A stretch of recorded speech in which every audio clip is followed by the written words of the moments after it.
Professor Navon, it's a complex issue. Mohammed Al-Qasim is reporting about Christians in Bethlehem, but the situation of Christians in Muslim countries throughout the Middle East is extremely complex.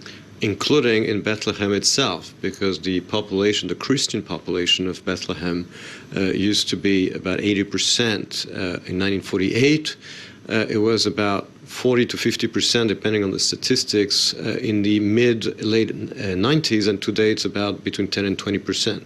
The percentage of the Christian population has decreased dramatically in Bethlehem, but also in many other countries in the Middle East. We know, for example, what is the fate of the Christians in Egypt. They also have been persecuted.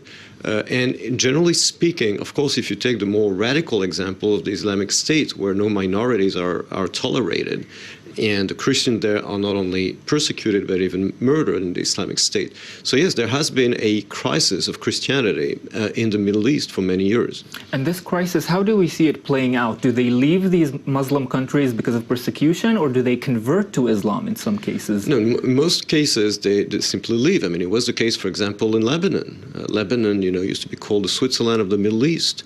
Progressively was taken over by the PLO and then by Hezbollah. And many of the Christians just left. It's not that they converted to Islam, they just left. And we know what it has become, of course, of Lebanon, unfortunately, today. Now, many Christians in the West are talking about this, feel that they have a responsibility vis-a-vis the Christians in the East.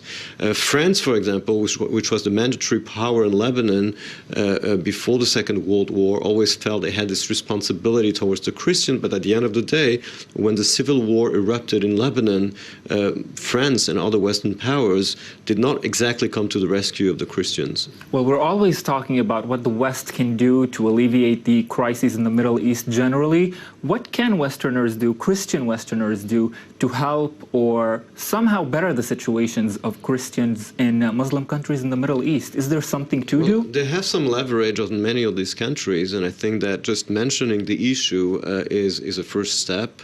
Not keeping it under the carpet, but really mentioning it, that's a first step. And many Western countries have a lot of leverage on the countries in the Middle East, and they should insist, especially when they talk about establishing new states, especially a Palestinian state, that they respect the rights of the minorities. And when we see what has been the fate of the Christians in Bethlehem, I think it is the duty of the international community, especially of Western countries, to demand the respect of the rights of the Christian minorities in the Middle East. Certainly something to hope for, especially now ahead of Christmas weekend. Professor Emmanuel Navon, thank you very much for being with us tonight.